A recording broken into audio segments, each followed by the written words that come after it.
I'm Rob Licuria, Senior Editor at Gold Derby, here with Hewson, star of Flora and Son, who also co-wrote three of the songs for the film.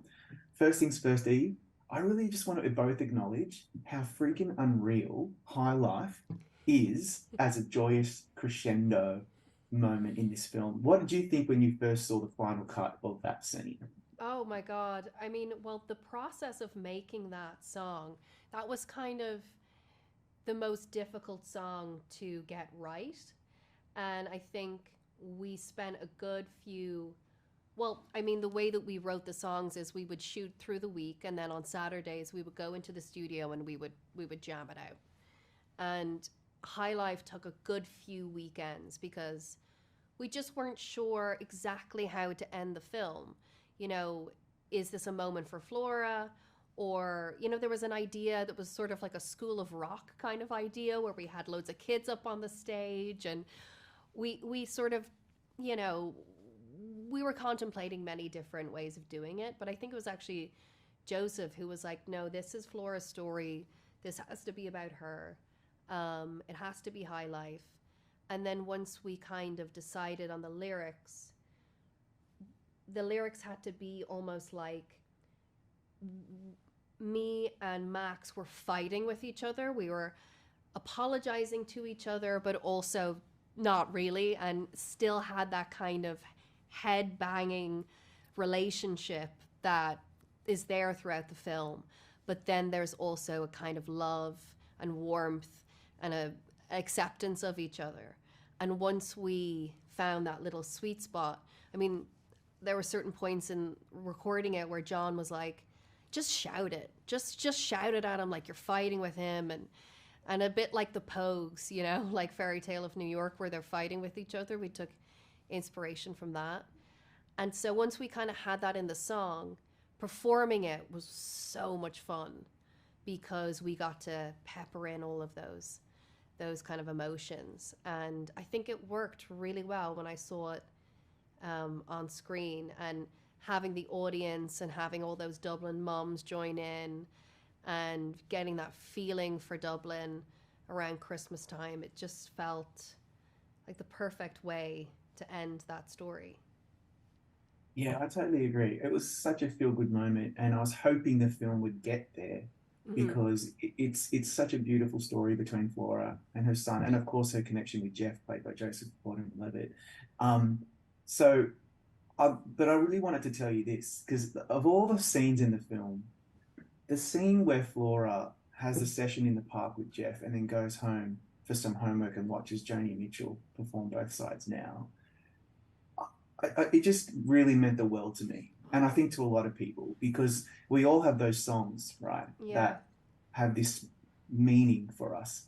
And when you're performing as Flora and you have the tears streaming down your face, I just want you to take us back to shooting that scene because it's so effective. Oh, thank you. I was really nervous about that moment because in the script it's so effective, and sometimes that's really daunting as an actor because you want to give that to the audience and it's completely on you. And I just asked John, I said, I need to do this in the morning. Can we put the scene in the morning so I can come in kind of in the right headspace? And, putting it at the end of the day, I'm going to anticipate it. I'm going to be tired.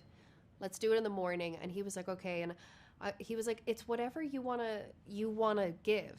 There's no pressure. Just, it's this moment. Just be with the character. And that was one take we did. That was it. And we had it and he was like, I love it. Like that's what we want. And we were done within like 10 minutes. Wow, Yeah. really? Yeah, it was one take wonder. Does that sometimes surprise you, given your experience over the last few years performing on screen, that sometimes you can hit that right take, right note straight off the bat? Yeah, it's weird. It comes from experience as well. It also comes from learning what works for you and what you need in that moment, what to ask for, and also like understanding how to tell the story.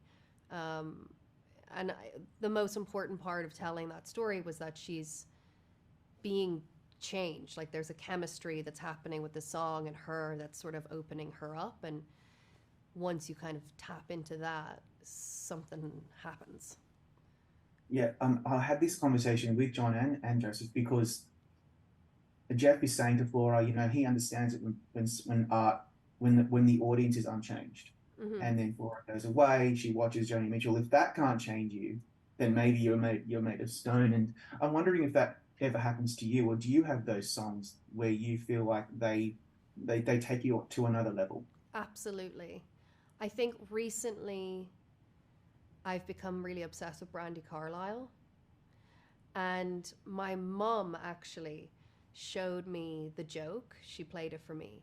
And that was like a big moment between us. And so now, whenever I hear that song, it reminds me of my mum and it always makes me want to cry. Um, because these songs, they're memories as well. You know, they're memories in your life, they're relationships, they're so many things. So, yeah, that song for me, I think, is a big one right now. Yeah, totally. Oh, that's a great one. Yeah. Um, John is really good at infusing music in his films, right? As we all know, because he understands that music is has a profound effect on us and brings us together. And so, was that something that attracted you to working with John? You've known him for a while, but you finally got to work with him in one of his music-infused films. What did that mean to you? Oh my God, so much. And I have to say, like, I love his films and I so wanted to work with him, but I had no idea how much fun it would be and how inclusive the experience would be. You know, and I've worked a lot recently on TV and, you know, it's fantastic, but it's a tight schedule. You got a lot to do in a short amount of time. And this was like the completely opposite kind of experience where John was very relaxed and he was like, you know what, we're going to come up with something. If we don't like it, we're not going to use it. You know, it was, what do you think about this? Okay, this is your character. You come in with lyrics, or, you know, what do you think about this scene or this? And he just invited me into the movie in a way that I never expected. I thought I was just going to show up and be the actor. And I feel like we all kind of made this film together. I mean, even with the crew, like people were coming in with jokes and ideas, and it just, you can tell on a set when people are really enjoying the moment of it. That's what movie making should be. And a lot of times it's not that way. But John has a sense of fun and a sense of imagination and spontaneity that it kind of makes everybody feel like they're a part of it. You can tell it just Hmm. comes off on the screen. Like this film, there's just something about it that I could not tear my eyes away. A lot of times you're watching things, you know, you're on your phone, whatever. This film had my complete attention, and it made me feel a lot of things and remind me about how music, how much it means to me. I remember you mentioning at Sundance that John likes to be spontaneous on set. He has these light bulb moments and he directs you to do things where you think, why are we doing it that way? And then, of course, it always seems to work. Is there a good example of that process that you can recall from shooting the film? Yeah, gosh, there were few. I mean, because he's always coming up with stuff. I mean, he's genuinely like a kid sometimes. You can see the light bulb go on. He's like, oh, you know, what about this? What about that? And I mean, there's a lot of things that we did that didn't make it into the film because it just doesn't make sense, you know, in the final product of it. But there was that scene with Jack Rayner and Orén when um, they come over and we play Dublin '07 and we have the big party. And I do the Juanita song for Ian. And that was something that John had texted me, you know, 9 o'clock at night after a shoot one day, and he was like, "Wouldn't it be funny if she did this song, this Juanita song?" And I was like, "Yeah, that's pretty good." And then we forgot about it for like 2 weeks, and one day we had a little bit of time on set, and he's like, "Actually, should we do the Juanita thing?" I'm like, "I don't know it," and he's like, "I'll teach it to you right now," and so he teaches it to me. We get the cameras up and we do that scene, and it's honestly one of my favorite scenes in the film. Because it's just funny and it's just Jack so great in it and Oren's doing the thing and um, so that's a good example I think of like the madness that comes with him that is yeah it always works. It does. And I really love the story about how he essentially got you and Joseph and himself, maybe Gary Clark, I'm not Hmm. sure, in a room to just work out the songs that you were going to write together. And that really allowed that connection to start forming, particularly between you and Joseph, given that you'll be on screen. What did you think about that process? I loved it. I mean, to be invited into the studio and like meeting Joe for the first time and then we're sitting there and we have to sing to each other and we have to write these lyrics to each other and we got to spend this great day. Like we went for pasta, we hung out, we talked. Like it was a really beautiful summer day in Dublin. Um, and we also managed to write this song that is the perfect marriage of two cultures, America, Ireland, coming together, the charm of both of them, and how different they are. And I just remember when we wrote it and we were listening to it, we kind of looked at each other and we were like, did we do something good? Is this good? I think we might have done something good.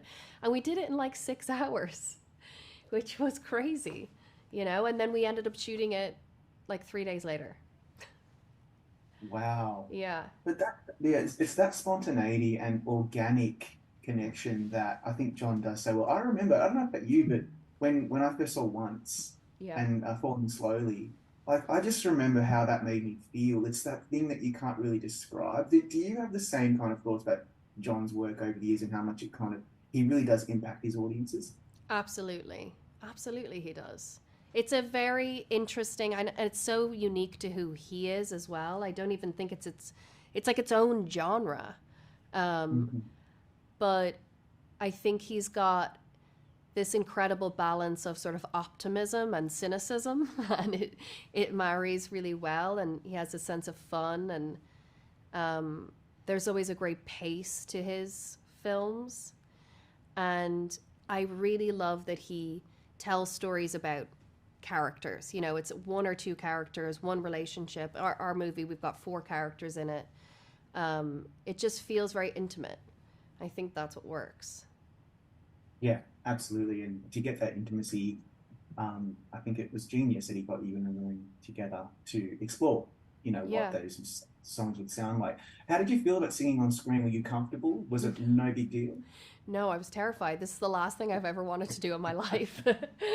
Honestly, would rather swim with sharks. Like it was so not something I wanted to do, but the part was so good. Working with John was so good. I had to do it. I just had to get over it and I just went for it. And I'm really glad I did because I didn't have that much to worry about. Yeah.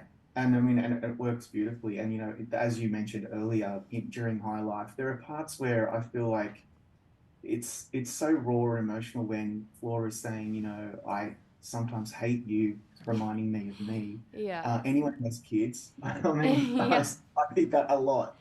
Um, and so, yeah, well, what does ultimately High Life as a song and even Meet in the Middle mean to you when you look back on that and when you see the reaction that audiences are having to the songs? I think definitely in High Life that was one thing that I wanted to that struck me about their relationship was with parents and with kids, you recognize things in each other that remind you of yourself that you don't like. And then there's tension and but they're your children and your parents, they're also the remedy to that. They're the answer. And that's what's going on with Flora and Max is there it's a push-pull situation and ultimately they're never going to separate. They're always going to come back to each other. And so High Life really had to sort of tell that story. And when people see this movie, they always come up to me and they always talk to me about their mum and that kind of unconditional love that you can drive your parents crazy, but when your mum looks at you a certain way, you feel that unconditional love. Um, Yeah. yeah. Yeah, no matter what, warts and all, and that's certainly something that Flora does. My final question is more about there's a, this film is not just a great musical dramedy, so to speak. It's also a really authentic portrait of modern life in Dublin.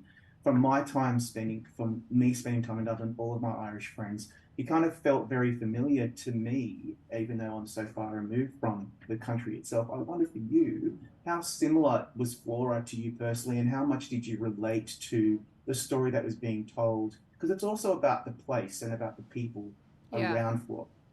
Oh my God, so much of, I mean, growing up in Dublin is like, there were moments in my life when I was absolutely Flora. I, went to school with Floras. I was raised by Floras. That's a very strong Irish trait that we have, particularly in Dublin. Um, and I had a different life to Flora, but I have the same sort of attitude for life.